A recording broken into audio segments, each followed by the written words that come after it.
Welcome to our deep dive into the Southern California wildfires. Mhm. So you've asked for a clear picture of what's happening, and we're here to deliver just that. We're using information from the reports you've shared. These wildfires are more than just headlines. Imagine entire towns, just transformed into ash, and the heartbreaking stories of people who've lost everything. So we're going to break down the most crucial information for you, starting with the sheer scale of this disaster. Yeah, these fires are devastating. And to grasp the impact, we really need to look at the numbers. From the reports you've shared, we know that over 12,000 homes and buildings have been damaged or destroyed.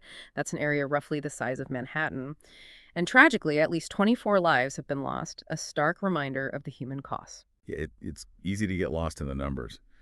But the reports you shared also highlight individual stories, Yeah. like the resident who returned home to find only their chimney standing.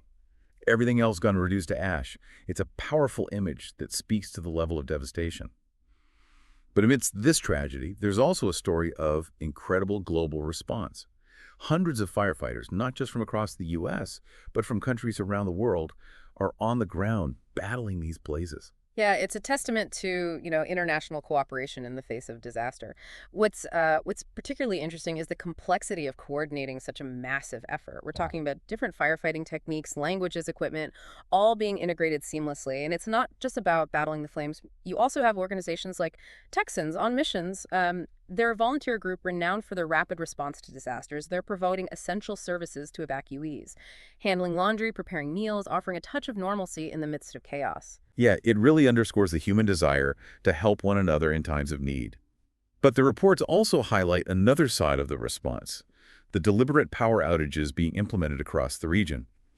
These blackouts, while disruptive, are a crucial strategy to prevent further fires. Right, it's a calculated risk. Utility companies are using advanced weather modeling and grid analysis to pinpoint areas susceptible to wind-driven fire outbreaks.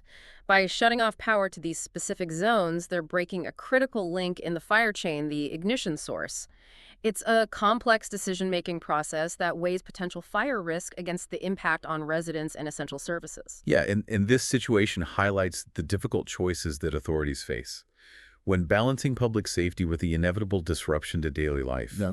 What are some of the downsides of this strategy that we should be aware of? Well, while these targeted blackouts aim to prevent fires, they undeniably create challenges, particularly for vulnerable populations. Imagine those reliant on medical equipment or those struggling to maintain food safety without refrigeration. It underscores the need for community support systems and clear communication from utility companies to minimize the impact on residents. Yeah, it's a reminder that even the best intended solutions can have unintended consequences. But shifting gears a bit, the reports also delve into the profound emotional toll these fires are taking on survivors. It goes beyond the loss of homes and possessions. It's the disruption of routines, the shattering of a sense of security, the fear of the unknown that can linger long after the flames are extinguished. Yeah, the reports you've shared capture this perfectly. Terms like heaviness and unsettling quiet, used by residents to describe the aftermath. This speaks to the psychological impact of disasters. We know from research on trauma that events like these can trigger anxiety, depression, even post-traumatic stress disorder. It's vital to recognize that recovery involves addressing these invisible wounds alongside the physical rebuilding process. So what can be done to support the mental and emotional well-being of those affected? Well, there are several layers to this. On an individual level, access to mental health resources like counseling and support groups is crucial. Community-based initiatives that foster connection and a sense of belonging can play a significant role. And on a broader scale, we need public awareness campaigns that destigmatize seeking help for emotional distress and educate people on the signs of trauma. It's about providing the tools and resources for individuals and communities to heal and rebuild their lives from the inside out.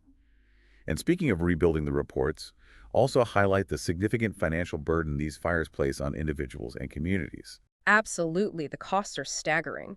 From replacing homes and belongings to rebuilding infrastructure to the economic impact on businesses forced to close. The reports estimate that the total cost of these fires will likely exceed billions of dollars. And this is where organizations like the American Red Cross Wildfire Relief Fund become absolutely critical. Yeah, the reports really emphasize the urgent need for donations. Can you explain how these funds are used to make a tangible difference on the ground? Sure. So the Red Cross plays a multifaceted role. They provide immediate assistance with essentials like food shelter and medical care for those displaced by the fires. They also offer financial aid to help families begin the long process of rebuilding their lives. And they support community-based recovery efforts that address both the physical and emotional needs of those affected. So it's about providing that critical lifeline in the immediate aftermath and laying the foundation for long-term recovery. Exactly. Their work goes beyond simply meeting basic needs. They're helping to restore a sense of hope and normalcy in a time of profound upheaval. It's a reminder that even small contributions can make a big difference. Now, while the focus is understandably on immediate relief efforts, the reports also raise a crucial question. How do we better prepare for these events in the future, especially as climate change intensifies wildfire risk? That's the billion-dollar question, literally and figuratively, and it demands a multi-pronged approach. We need to prioritize sustainable land management practices that reduce fuel loads and create more resilient landscapes. Building codes need to incorporate fire-resistant materials and design principles, and perhaps most importantly, we need widespread public education on wildfire preparedness, empowering individuals to protect themselves and their communities.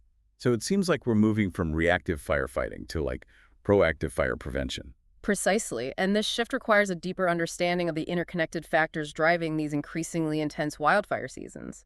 The reports you provided actually delve into the role of climate change, highlighting the link between rising global temperatures, prolonged droughts, and the creation of these tinderbox-like conditions.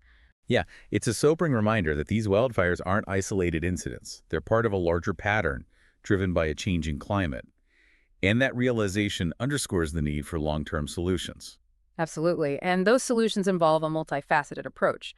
Reducing greenhouse gas emissions to mitigate the impacts of climate change is paramount. We also need to rethink urban planning and development, minimizing the encroachment of human settlements into high-risk fire zones. And investing in research and development of new technologies for early detection and more effective fire suppression will be critical.